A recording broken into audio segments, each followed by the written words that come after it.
Kung isa kang politika at kailangan mong magpakita ng simpatya sa mga nasasakupan mong biktima ng karahasan, alin sa mga ito ang pipiliin mong puntahan ng burol?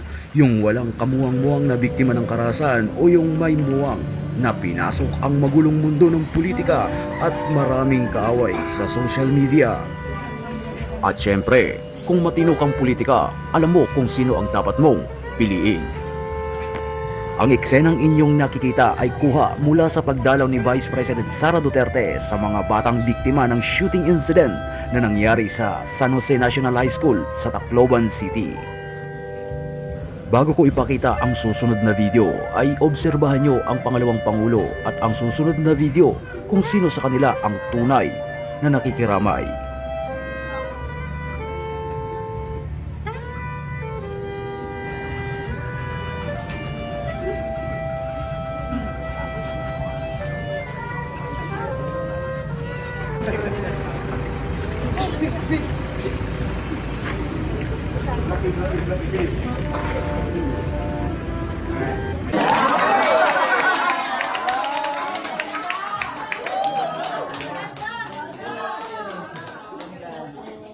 Nung una kong nalaman ko to,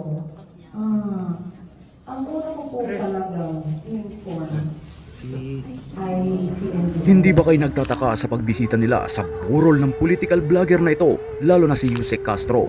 At kung mapapansin mo sa mga kilos nila na tila malapit sila sa isa't isa, na para bang tauhan nila ang pumanaw para personal na dumalaw ang isang Yusek ng palasyo.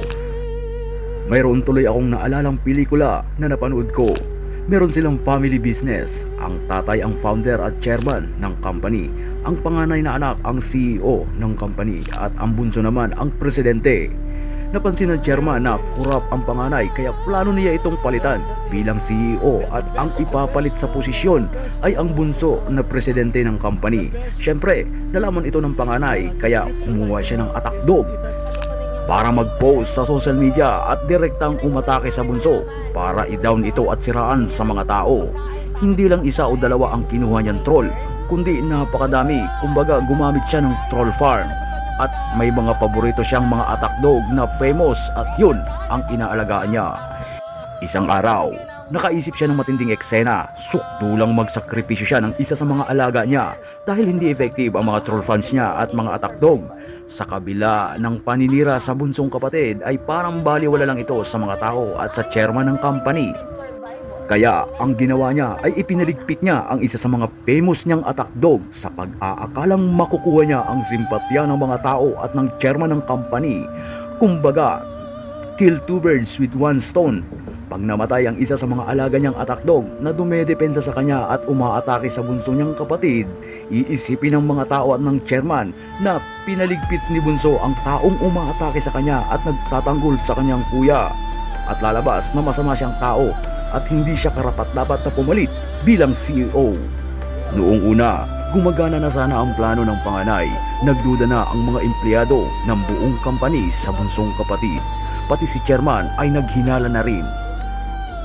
Pero nakagawa ng isang malaking pagkakamali ang panganay na CEO, kaya nagkaroon ng isang malaking plot twist. Pinapunta niya sa lamay ng attack dog ang kanyang sekretary para makisimpatya kunwari at ibigay ang pangangailangan nito at huling sahod. Pero nabidyohan ito ng isa sa mga tauhan ng company. Nag-viral ang video sa buong empleyado ng company at nakilala nila ito ay sekretary ng CEO, kaya nagbukas ng investigation ng chairman ng company kung ano ang kaugnayan ng pumanaw na famous na vlogger sa CEO ng kanilang kumpanya. Sa resulta nga ng investigasyong kanilang sinagawa ay napag-alaman na lahat na nagtatanggol sa CEO, nag-aangat at pumupuri sa kanyang pangalan ay mga troll at ito ay konektado lahat sa attack dog na pinatay at napag-alamang konektado silang lahat sa isang troll farm company na ang mga customer ay mga bigating negosyante at matataas na politiko sa bansa. Napag-alaman din na ang pondo na ginagamit para ibayad sa mga famous na attack dog at binabayad sa mga troll farm company ay galing sa pondo ng kanilang family business. Marami sa mga Pilipino ang nagsasabi na parang isang teleserye ang kaganapan sa gobyerno natin ngayon. Hindi lang sa mga personal nating nakakasalamuha mo maririnig, kundi mababasa mo rin online sa iba't ibang social media platform.